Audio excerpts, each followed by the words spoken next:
Field notes from the alleged vacation. I am currently on what was presented to me as a vacation. I would like to file a correction because vacation implies rest, relaxation, rejuvenation, maybe a book, maybe a few naps, a soft breeze, a cool drink, and the faint possibility that no one will need anything from you for at least 20 consecutive minutes. Well, after reviewing the evidence, I have realized that I was lied to. It's not a time of rest and relaxation.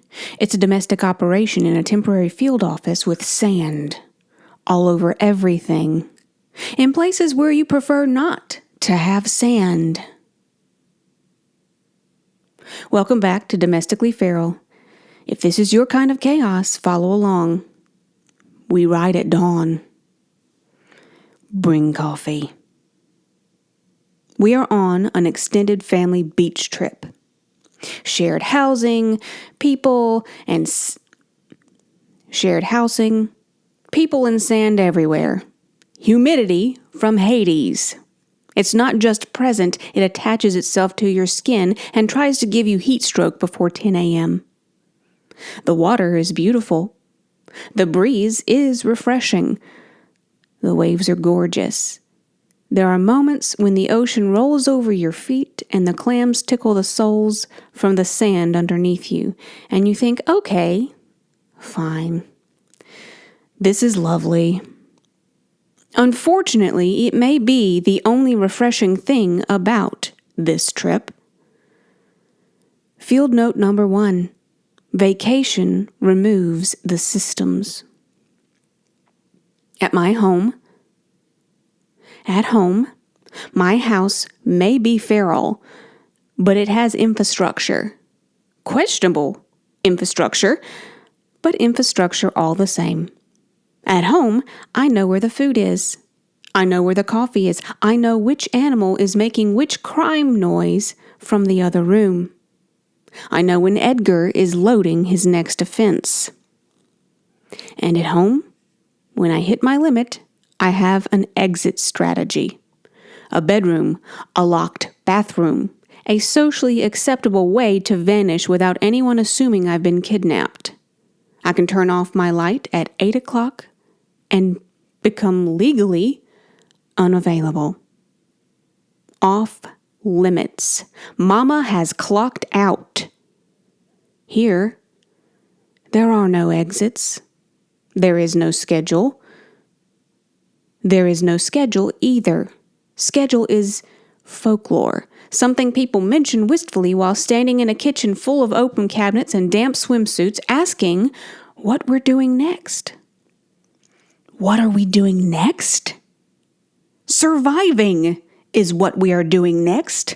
Now stop asking me questions. Field note number 2. Resources become vulnerable. Before the trip, I was told food would be individual. Everyone would be responsible for their own food. This was crystal clear and easy to understand. Extremely simple. Unfortunately, vacation food has a way of becoming communal, even when it was purchased with very specific intentions. And when you eat keto, this is challenging, because keto food is not normal vacation food. It's not a bag of chips and a sleeve of cookies you can just replace at any gas station. No. It's special and specific, and usually more expensive. So, when my resources start disappearing, my soul begins to leave my body. One night, there was a question about my chicken wings. Specifically, why I needed all 12. There were not 12 wings. There were not 12 wings. There were 8. 5 for my husband, 2 for me, 1 for my child. There were no extra wings. The wings had been assigned. This isn't a buffet. Shoo! I'm not trying to be stingy. I'm trying to remain fed enough to continue being a person. That is all. Field note number 3. The child does not become easier to manage because there is a... Field note number 3. The child does not become easier to manage because there is an ocean nearby. People talk about vacation like children will be magically refreshed by the experience. And sometimes they are. For 18 beautiful minutes. Then, the missed sleep, altered meals, humidity, noise, and general disruption begin collecting interest. My daughter is a dragon, and I say that with love.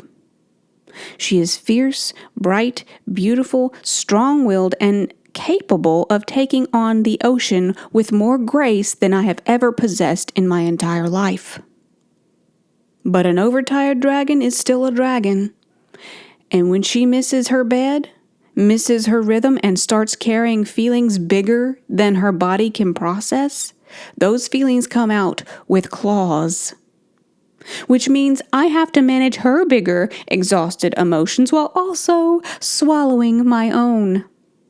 You must not match the energy. Because motherhood. And I mean, someone has to remain calm to de-escalate the situation. And on vacation, that person is still you. Field note number 4. The list of supplies never stops growing. Water, sunscreen, snacks, shoes, towels, keto food, sunglasses, toiletries, extra underwear. Shoot! I forgot to pack my daughter some extra underpants.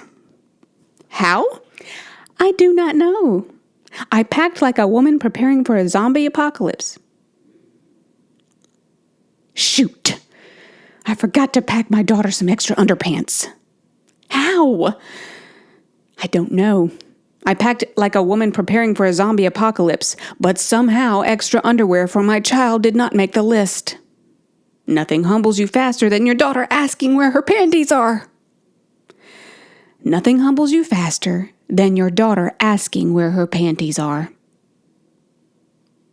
Field note number 5. Vacation parenting has witnesses. At home, if your child is overtired and unraveling, you can manage it privately. Pause, regroup, lower the lights. But on vacation, parenting happens in public. Every correction, every meltdown, every tired look suddenly feels like it has an audience. And audiences have eyebrows. No one even has to say anything. The eyebrows are enough. Then there are the questions. Is your daughter still homeschooled? Yes. Will she always be homeschooled? Yes. Can she go to college? Yes. I was homeschooled all 12 years. I went to college. I graduated cum laude. These are facts, and I can state them calmly. I did state them calmly, out loud. I was composed. Internally, I had become a feral cat with a switchblade in a dark alley. And I know people do not always mean anything by these questions. My rational brain knows that. Unfortunately, my rational brain was not the department currently handling public relations. Which is why sometimes the Lord gives me calm words. And sometimes He graciously places one hand over my mouth. Divine intervention. Field note number 6. There are good moments. And this is where I am reluctantly honest. The ocean really is beautiful. The water is a vivid shade of turquoise. The breeze comes through and moves your hair, and for one tiny second your soul says, "Ah, yes, this is why people do this." Standing there with the waves washing over your feet, feeling the sand shift beneath you, there's something good in that, something real. Something God made that does not care about your schedule or your chicken wing math. Watching my daughter in the waves was beautiful. She took to them with the grace of a sea turtle. She moved with them, jumped them, handled herself like she belonged there. I, on the other hand, was taken out by the waves multiple times, and not gracefully either. The Gulf humbled me personally and with enthusiasm. At one point, my daughter had to explain to me very calmly, "Mama, you have to jump the waves." "Thank you, child. Your middle-aged mother appreciates this ocean training." "Thank you, child. Your middle-aged mother appreciates this ocean survival training." I wasn't literally drowning, probably, but spiritually, emotionally, and at least once physically, it was touch and go. So, these are my field notes from the alleged vacation.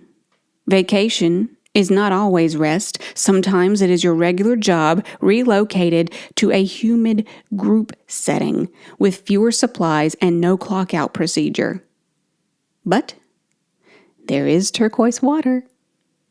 There is a child laughing in the waves. There is the strange mercy of watching her move through something that keeps knocking you flat. And there is one tired mother realizing that maybe home was never the problem.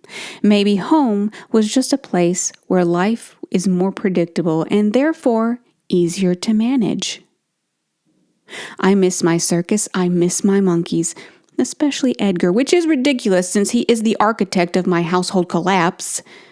I miss my bed, my coffee setup, my housework, which is offensive, but also true, because at least at home, the chaos is mine. Home may be feral, but it's feral in a language I understand.